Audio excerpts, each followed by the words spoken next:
Bonjour à tous, bienvenue dans ce nouveau cours. Du coup, on va aborder la loi égalité des droits et des chances, la participation et la citoyenneté des personnes handicapées du 11 février 2005. Donc ce texte de loi du 11 février 2005 est vraiment le texte majeur qui encadre les droits des personnes en situation de handicap en France, chose qui n'avait pas bougé depuis les années 70. Donc cette dernière avait posé vraiment les bases, de la reconnaissance du handicap au XXe siècle. La loi du 11 février 2005 vient y apporter une modernisation et renforcer les droits et les obligations nationales vis-à-vis des personnes en situation de handicap.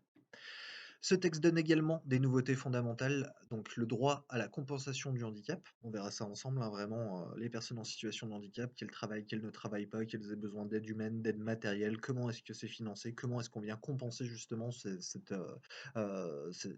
situation qui est la leur. Nouvelle définition du handicap, donc beaucoup plus en lien avec bah, la société moderne, qu'est-ce qu'un handicap aujourd'hui, qu'est-ce qu'une situation de handicap aujourd'hui. C'était important de redonner une nouvelle définition.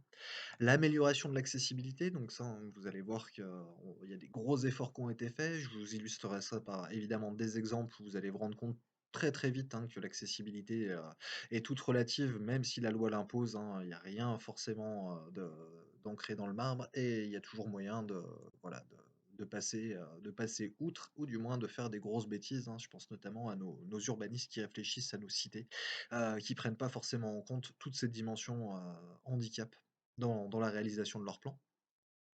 Le principe de l'égalité et la création de la CNSA, donc ça super important dans nos métiers, notamment pour les AES, et la création d'une structure unique qu'on appelle la MDPH, la Maison départementale pour les personnes handicapées, qui est vraiment voilà, au niveau du département, au niveau la plus petite entité possible pour être au plus près des personnes en situation de handicap, pour les accompagner dans leur réalité, vraiment au quotidien. Dès les premières lignes du texte sur les personnes handicapées, on constate un rappel des droits fondamentaux, ainsi que pour la première fois une définition du handicap dans un texte de loi. Donc, constitue un handicap au sens de la présente loi toute limitation d'activité ou restriction de participation à la vie en société subie dans son environnement par une personne en raison d'une altération substantielle, durable ou définitive d'une ou plusieurs fonctions physiques, sensorielles, mentales, cognitives ou psychique, d'un polyhandicap ou d'un trouble de santé invalidant. Donc vous voyez que la définition est très très vaste, que ce soit des personnes qui aient une altération qui soit provisoire ou qui soit définitive de leurs fonctions, qu'elles soient physiques, qu'elles soient intellectuelles, qu'elles soient sensorielles, cognitives, psychiques, que ce soit dû à l'ensemble de ces facteurs ou d'un trouble de santé qui serait invalidant, une maladie qui vous mettrait dans un état tel que vous seriez dans une situation de handicap, vous rentrez dans la classification handicap et du coup, vous pouvez faire valoir vos droits, notamment ceux qu'on va présenter ci-dessous. Le premier, c'est ce qu'on appelle le droit à la compensation. Donc ça, c'est vraiment lui qui va permettre de compenser le coût de la vie pour une personne en situation de handicap. Le texte précise que cette aide, ce droit à la compensation est universel. Donc ça, avant, il était soumis à des conditions d'âge, de revenus. Maintenant, il englobe l'ensemble des personnes en situation de handicap. Ainsi, l'évaluation est réalisée par une équipe pluridisciplinaire, donc ça, qui va contenir des professionnels de la santé, des personnels du médico-social, des personnels de l'éducation, vraiment en fonction de la situation de la personne, afin de permettre vraiment d'évaluer les déficiences ainsi que les capacités, les aptitudes et les potentiels que possède la personne. Ça, c'est vraiment fondamental, ces évaluations, pour avoir une vision globale de la personne et pour adapter l'accompagnement sans rien rater de sa réalité.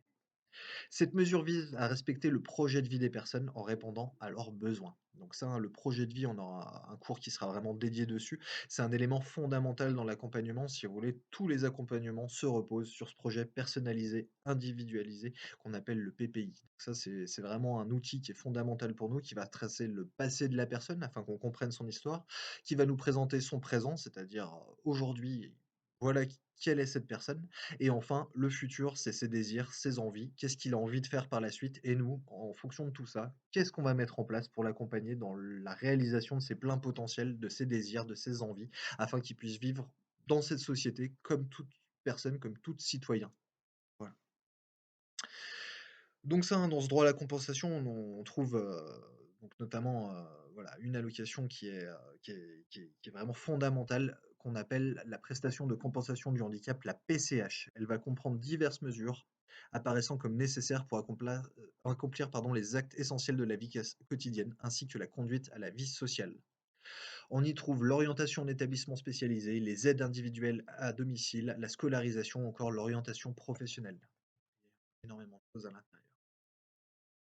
Dans ce texte de loi, on va aussi trouver le droit à l'intégration scolaire. Donc ça va concerner notamment les AES qui auraient pour souhait de se diriger vers l'éducation nationale, euh, vraiment dans cette spécialisation hein, où l'AES intervient lui en milieu scolaire dans l'inclusion scolaire, donc vraiment pour permettre aux enfants qui sont pour une situation de handicap ou pour d'autres raisons en fonction de leur histoire de vie, ont des difficultés à pouvoir justement suivre une scolarité normale, entre guillemets, hein, la norme, on en reparlera. En tout cas, pour pouvoir les inclure dans une éducation normée et de pouvoir vraiment, hein, passer outre leur situation de handicap, outre leurs contraintes, réelles de vie afin de vraiment venir leur permettre d'avoir une scolarité la plus normale possible. Vraiment, j'insiste là-dessus. Donc la loi reconnaît la responsabilité de l'éducation nationale à l'égard de tous les enfants et adolescents handicapés. Donc ça, c'est fondamental, hein, l'éducation nationale a pour responsabilité d'assurer la scolarité de tous les enfants, tous. En effet, tout parent d'enfant présentant un handicap a le droit d'inscrire son enfant à l'école. L'établissement le plus proche du domicile constitue l'établissement de référence de l'enfant, et ça, hein, comme tous les enfants dont la nationalité est française. La loi de 2005 reconnaît également le droit de bénéficier d'un accompagnement adapté, et ce pour tous les enfants ayant des besoins spécifiques. Donc ça, hein, c'est vraiment ce que je vous disais. Euh, Ils vont avoir droit d'avoir un accompagnement en plus en fonction de leur situation. Donc au-delà vraiment de l'accompagnement en milieu scolaire, périphériquement, on va mobiliser des équipes médico-sociales pour pouvoir accompagner l'enfant et vraiment hein, garantir la cohérence du parcours scolaire. Ça, c'est fondamental. Il est formalisé dans les projets personnalisés de scolarisation. Donc là, hein, juste avant, je vous parlais justement des PPI. Là, on est dans un autre projet, c'est vraiment au niveau scolaire, mais du coup, qui va être intégré, lui, directement au projet personnalisé individualisé. Donc ça, hein, ça sera souvent en lien très, très étroit. Les actions pédagogiques, psychologiques, sociales, éducatives et médicales seront coordonnées et viendront compléter la formation scolaire. Donc évidemment, hein, ces enfants ont souvent besoin d'avoir un maillage, une structure d'accompagnement, structure au sens mise en place, hein, qui soit vraiment très, très solide et où on n'oublie rien pour pouvoir lui garantir le parcours scolaire, euh, vraiment où on valorisera ses potentiels et on l'amènera le plus loin possible dans ses études. Enfin, la loi garantit l'égalité des chances pour les candidats handicapés en posant une base légale pour l'aménagement des conditions d'examen. Donc ça, il faut savoir hein, que dès que vous êtes en situation de handicap, dès que vous avez une reconnaissance de travailleur handicapé pour les adultes, vous pouvez bénéficier, lorsque vous passez des concours, des examens, des épreuves, d'aménagement justement de ces temps. Ces temps d'examen, on appelle ça des tiers-temps, qui vous permettent de bénéficier de temps en plus, d'aménagement de l'épreuve, qu'elle soit en découpée en morceaux si c'est trop éprouvant pour vous. Enfin bref, énormément de choses qui existent en fonction justement de votre situation. Dans ce texte de loi, on va trouver aussi le droit à l'emploi ou le principe de non-discrimination. Donc ça, c'est essentiel. La non-discrimination, on en reparlera dans l'éthique, la déontologie, hein. Qu'est-ce qui est discriminant, qu'est-ce qui l'est pas, nous, dans quel champ on se positionne, comment justement on prévient la discrimination, comment on accompagne les personnes victimes de discrimination afin qu'elles puissent vivre la citoyenneté hein, égale à tous les autres citoyens français, sans cette notion de discrimination. C'est super important. L'affirmation du principe de non-discrimination est au cœur de cette mesure. Donc, vous voyez que c'était un élément fondamental hein, vraiment de ce texte de droit. Elle donne aux personnes handicapées la priorité au travail dans un milieu ordinaire, c'est-à-dire hein, que les entreprises, si vous voulez, vont avoir l'obligation d'ouvrir des places en fonction de leur taille à des personnes en situation de handicap. C'est une obligation légale. Si jamais elles ne le font pas, elles seront amenées à payer des amendes. Donc ça, des amendes qui sont directement réinjectées pour l'accompagnement des personnes en situation de handicap, notamment dans l'emploi. Ça, c'est vraiment extrêmement important. À savoir que malheureusement, des entreprises, notamment des grosses entreprises et des multinationales, joueront pas forcément le jeu et préféreront toujours payer les amendes plutôt qu'embaucher des personnes en situation de handicap. Néanmoins, hein, la redistribution des ressources est faite de telle manière en France que même s'ils payent des amendes, ça sera réinjecté au bénéfice des personnes qui sont directement pénalisées par ces comportements. Voilà. Cette obligation va d'ailleurs s'étendre à de nouvelles catégories de personnes handicapées comme les titulaires de la carte d'invalidité pardon, et de l'allocation aux adultes handicapés AAH. Donc ça, vraiment, il y a une extension des publics qui étaient concernés. Cette loi de février 2005 pour l'égalité met également en place l'obligation pour les partenaires sociaux de négocier les mesures tendant à l'insertion professionnelle des personnes en situation de handicap. Donc ça, c'est vraiment une obligation pour les partenaires sociaux, eux aussi, de porter les valeurs de ce texte de loi et de faire en sorte que les partenaires, que les entreprises, que les fédérations acceptent cette démarche et justement fassent le nécessaire au niveau de leur branche d'activité pour mobiliser une information, une réflexion sur la possibilité de transformer les postes, de créer des emplois en plus pour les personnes en situation de handicap. Enfin, une autre modification qui est très importante aussi, hein, par rapport à ce droit à l'emploi, du coup, c'est au niveau de la fonction publique. Afin de prendre en compte les difficultés d'accès à l'emploi, plusieurs mesures vont en découler, donc le recul ou la suppression de la limite d'âge pour les concours, la mise en place d'aménagements d'horaires ou encore la création d'un temps partiel de droit. Donc ça, hein, même dans la fonction publique, il y a eu des aménagements qui ont été faits afin vraiment de faire vivre le droit à l'emploi des personnes en situation de handicap. Donc, élément essentiel, hein, aussi de cette loi. Le principe d'accessibilité généralisée. Donc ça, hein, maintenant il est voilà, c'est l'accessibilité, on la définit autrement aujourd'hui. Moi qui ai une grande expérience dans le médico-social, j'ai été confronté à des situations assez dramatiques, hein, qui ont conduit à des voilà, à des mises en danger d'autrui, au décès de certaines personnes à cause de normes qui n'avaient pas été respectées, notamment d'accessibilité, sans issue de secours pour les personnes en situation de handicap, ce genre de choses. Donc vraiment, ce texte de loi a rendu obligatoire la prise en compte de l'accessibilité. Donc la loi, pardon, rend obligatoire l'accessibilité des locaux d'habitation neufs, privés ou publics, ou faisant l'objet de travaux. Donc ça, c'est vraiment, hein, quelque chose qui est essentiel, hein, de mettre les habitations, le neuf, les bâtis accessibles au public aux normes PMR, hein, qui sont faites pour les personnes à mobilité réduite. Donc ça, c'est essentiel. Elles doivent pouvoir y circuler et y recevoir les informations diffusées. Ainsi, une attestation de conformité devra dès lors être établie à la fin d'un chantier dont les travaux sont soumis à un permis de construire. En cas de non-respect de ces règles, des sanctions sont prévues, fermeture de l'établissement, amende de 45 000 euros, remboursement des subventions publiques. Donc vous voyez, hein, des choses qui sont extrêmement, euh, euh, euh, je perds mes mots, excusez-moi, voilà, qui viennent vraiment serrer la vis pour ceux qui seraient récalcitrants à mettre en place en tout cas tout ça. En matière de logement, la loi prévoit les dispositions afin de permettre aux personnes handicapées de pouvoir disposer d'un logement adapté. L'élargissement du parc immobilier accessible est également prévu afin d'ouvrir le choix pour leur lieu de vie.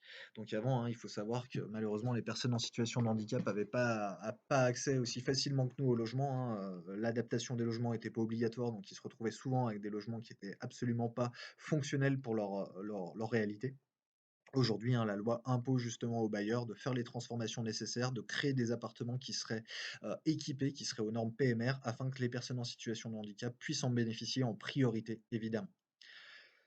Pour aller un petit peu plus loin, il faut bien être conscient, hein, que même si l'accessibilité est un gros fer de lance, voilà, de l'État français et qu'il y a énormément de choses qui ont été mis en place, la réalité est malheureusement un petit peu autre, hein, et on retrouve voilà, des situations qui sont incompréhensibles, ne serait-ce que des seuils de porte enfin des portes qui vont s'ouvrir dans le mauvais sens, des rampes d'accès qui sont pas adaptées à la taille vraiment des fauteuils roulants et notamment des fauteuils roulants électriques et des équipements des personnes, des logements qui sont accessibles par ascenseur, mais malheureusement l'ascenseur ne fonctionnant pas depuis 6 mois, la personne est obligée de rester enfermée chez elle. Des logements neufs qui sont équipés PMR, où tout est accessible à l'intérieur de la résidence, où les ascenseurs sont même contrôlables avec de la domotique, un contrôle de l'environnement à distance, mais en fait quand on sort de l'immeuble, le quartier est complètement en travaux, les trottoirs sont complètement défoncés, il est impossible pour une personne à mobilité réduite de sortir de ça. Ou on pourrait prendre un exemple lyonnais, hein, si jamais vous accompagnez des personnes à mobilité réduite dans les transports en commun du réseau TCL à Lyon, et que vous avez le malheur de descendre en gare de Perrache, vous allez vous retrouver en fait dans un sas d'accès qui va vous emmener sur des marches d'escalier, où vous pouvez plus sortir justement du sas, et vous êtes coincé avec d'autres personnes en situation de handicap devant des marches d'escalier, une volée de marche qui fait une quarantaine de marches, sans aucune possibilité de sortir de là, à moins de rouler sur les voies de bus, ou vous êtes au milieu d'une gare routière, et c'est extrêmement dangereux pour vous et la personne que vous accompagnez. Vous voyez, hein, je pourrais vous en donner plein, les jolis poteaux qu'on vient vous mettre, un petit peu au milieu des trottoirs pour décorer, les énormes pots de fleurs qu'on vient vous mettre, dans à côté des cassis de trottoir où la personne, c'est le seul endroit où elle pourrait descendre.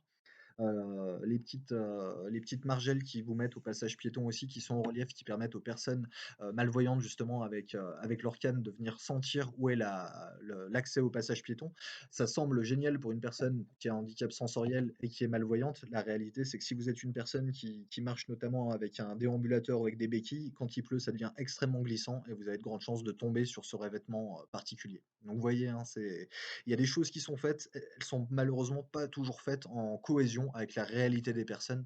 Ce qui serait le mieux, ça serait évidemment, hein, encore dans cette dimension d'insertion à l'emploi et vraiment d'accès à l'emploi de plein droit, heu, que dans ces comités d'urbanisme, qu'un petit peu dans ces cabinets d'architecture, il y ait des personnes atteintes de situations de handicap qui puissent participer vraiment en amenant leur point de vue à l'aménagement et à l'accessibilité des locaux. Voilà. Enfin, dans ce texte de loi, on trouve, donc la création d'une entité qui est essentielle pour les personnes en situation de handicap, hein, c'est les maisons départementales des personnes handicapées, les MDPH. Donc là, c'est vraiment le lieu unique où sont centralisées toutes les démarches pour les personnes en situation de handicap. Avant, il existait une multitude, en fait, de structures qui fonctionnaient, une pour l'emploi, une pour la scolarité, une pour machin, enfin c'était, une grosse pagaille. La cartographie était extrêmement difficile à lire. En centralisant tous ces dispositifs au même endroit, dans des unités départementales pour être au plus près possible des personnes. Donc ainsi, dans chaque département est créée une maison départementale pour les personnes handicapées, afin d'ouvrir un accès unifié aux droits et aux prestations prévues pour elles. Ces maisons ont une mission d'accueil, d'information et d'accompagnement des personnes handicapées ainsi que de leurs familles. La Commission des droits et de l'autonomie des personnes handicapées, la CDAPH, est mise en place afin d'assurer le suivi et la mise en place en œuvre pardon, des décisions de l'équipe disciplinaire. Cette même équipe évalue les besoins de la personne tout en prenant en compte son projet de vie. Vous voyez, on revient sur le projet de vie, hein, qui est vraiment essentiel dans tout le maillage du dispositif autour des personnes en situation de handicap, et lui propose la mise en place d'un plan personnalisé de compensation. Donc ça, vraiment, ce plan, personnalisé de compensation va permettre de prendre la réalité de la personne, vraiment globalement à tous les niveaux, son histoire de vie, ses facultés, ses potentiels, ses désirs, ses envies, son cadre familial, sa sphère socio-culturelle. On va mobiliser vraiment tout ce qu'on peut pour avoir la meilleure compréhension possible de la personne afin de l'accompagner dans la réalité et dans vraiment tous les besoins qui sont identifiés pour elle. Voilà. Donc encore une fois, hein, si vous avez des questions par rapport à ce que je viens de présenter, vous n'hésitez pas à passer par le forum, à me poser toutes vos questions, juste en m'indiquant de quel texte de loi on parle, et j'y répondrai avec grand plaisir. Je vous remercie.